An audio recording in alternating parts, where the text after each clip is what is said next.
Bismillahirrahmanirrahim. Alhamdulillahi Rabbil Alamin. Wassalatu wassalamu ala habibina wa habibi ilahil alamin. Abil Qasimil Mustafa Muhammad. Wa ala alihi tayyibin at-tahirin. Pemirsa yang dimuliakan Allah. Assalamualaikum warahmatullahi wabarakatuh. Salah satu anjuran dalam agama adalah bertaubat, juga beristighfar. Dan karena taubat serta istighfar merupakan syarat pengampunan, syarat dihapuskannya dosa, maka taubat adalah salah satu ibadah yang penting. Bahkan ia menjadi induk dari ibadah. Tapi boleh jadi banyak orang yang tidak cukup memahami secara tuntas, secara komprehensif, secara lengkap tentang taubat dan istighfar.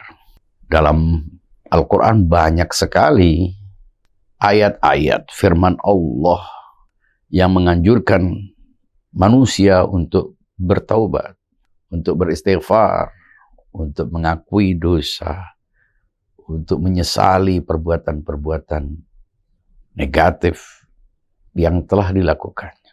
Dan itu adalah syarat dihapuskannya dosa. Dosa adalah salah satu penyebab ditolaknya doa, terhalangnya permohonan-permohonan hamba, dan salah satu penyebab datangnya murka Allah, juga penyebab sia-sianya ibadah. Maka dari itu, taubat dan istighfar adalah salah satu kewajiban yang harus dilakukan oleh hamba, oleh mukmin. Nah, bagaimana kita bisa memahami makna taubat, juga memahami makna istighfar? Taubat lebih luas daripada istighfar. Pengertian taubat mencakup salah satunya adalah istighfar. Taubat sebetulnya adalah pengakuan akan dosa. Confess. Ungkapan penyesalan terhadap sebuah perbuatan. Itulah taubat.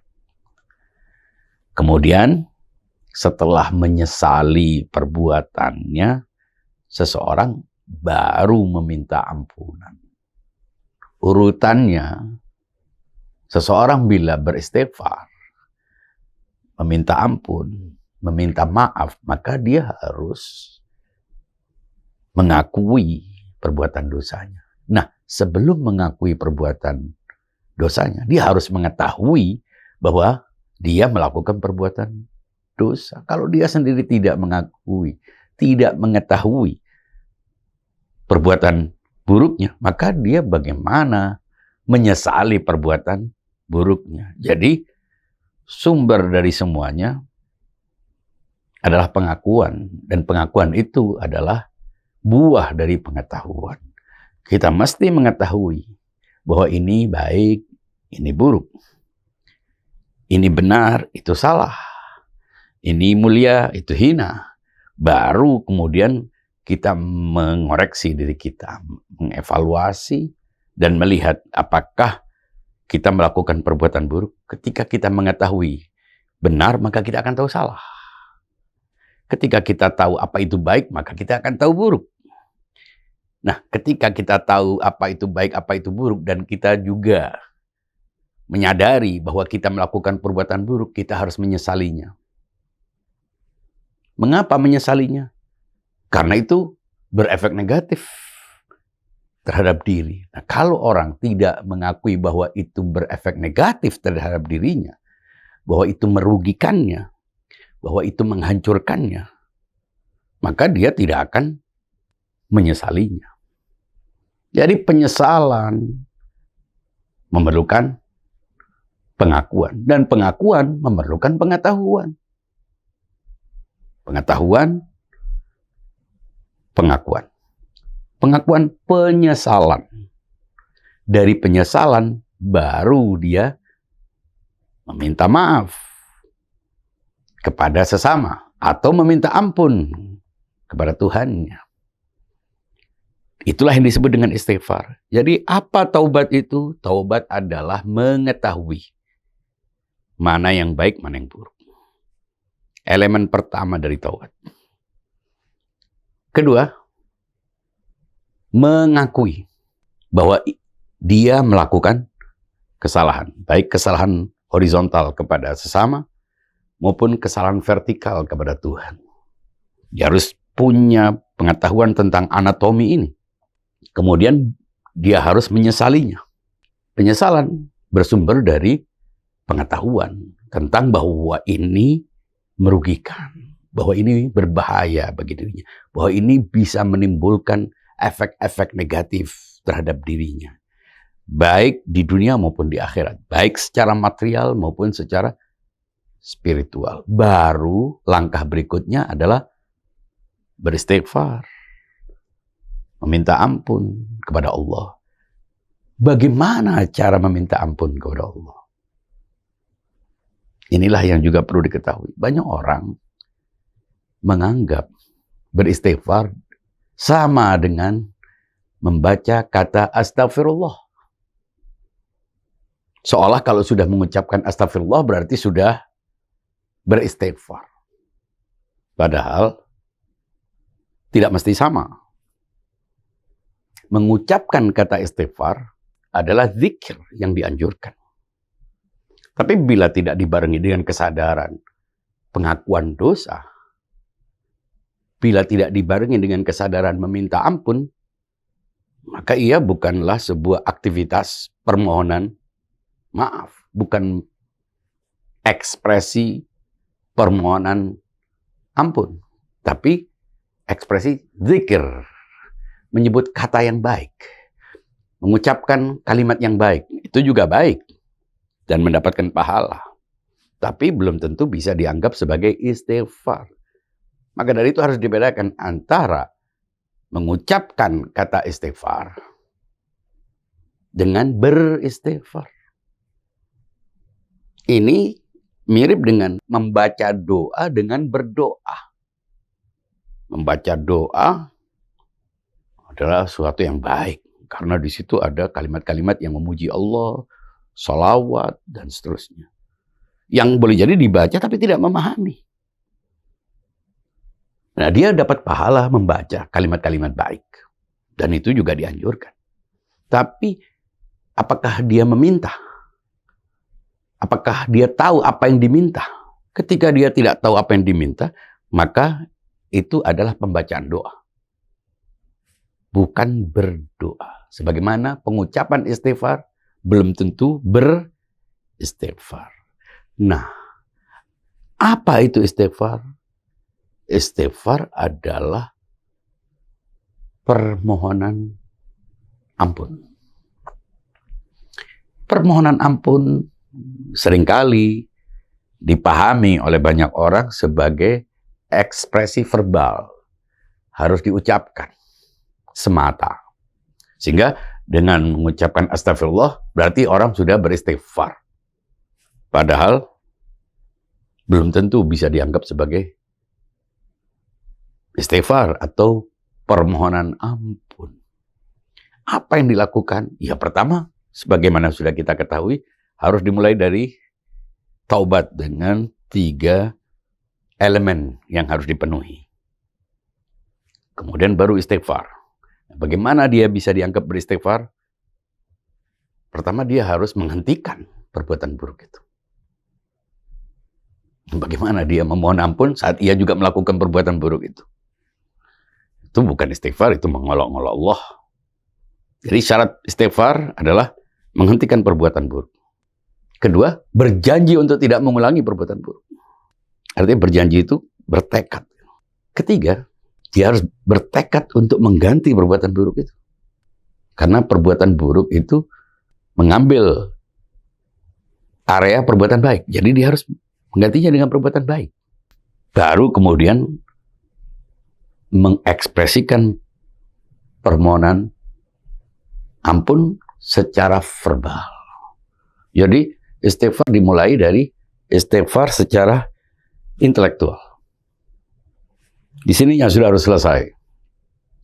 Dia harus tahu bahwa ini harus dihentikan. Kemudian dia harus berjanji untuk menghentikan. Tidak mengulanginya. Kemudian dia harus berjanji untuk menggantinya dengan perbuatan baik. Setelah itu, dia perlu menunjukkan tekad untuk berbuat baik dengan mengekspresikannya secara verbal. Jadi, permohonan maaf sudah terjadi sejak pikiran.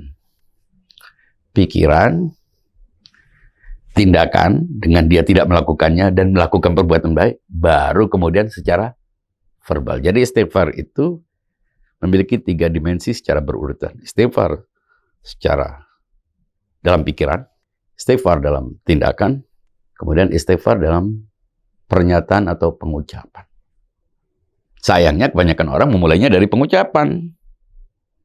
Nah, kalau mengucapkan tapi tidak diawali dengan pikiran, kemudian tidak dilanjut dengan tindakan, maka pengucapan istighfar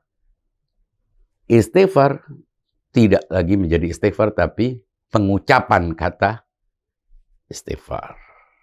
Disinilah kita tahu bedanya antara beristighfar dan mengucapkan kata istighfar.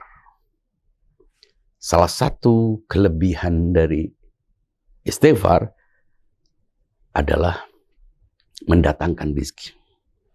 Banyak orang meminta rezeki, dan semua orang meminta rezeki. Meskipun rezeki seringkali dibatasi hanya pada hal-hal yang bersifat material, duniawi. Tapi secara umum, salah satu cara termudah untuk mendapatkan rezeki adalah beristighfar. Tanpa kita meminta kepada Allah, menyebutkan satu persatu yang diminta, dengan beristighfar, Allah akan memberikan kemudahan. Dan itu janji Allah. Sebagaimana disebutkan dalam firman-Nya. Istaghfiru rabbakum innahu kana ghaffara. Beristighfarlah, memintalah ampun kepada Tuhanmu. Sesungguhnya Dia Maha Pengampun. Bukan membaca kata istighfar, bukan mengucapkan kata istighfar. Istaghfiru rabbakum innahu kana ghaffara yursilis sama 'alaikum midrara. Ia pasti mengirimkan dari langit hujan. Tentu bukan hanya hujan. Ini isyarat ada sesuatu yang berhubungan dengan kemakmuran. Karena hujan adalah menyemikan segala sesuatu.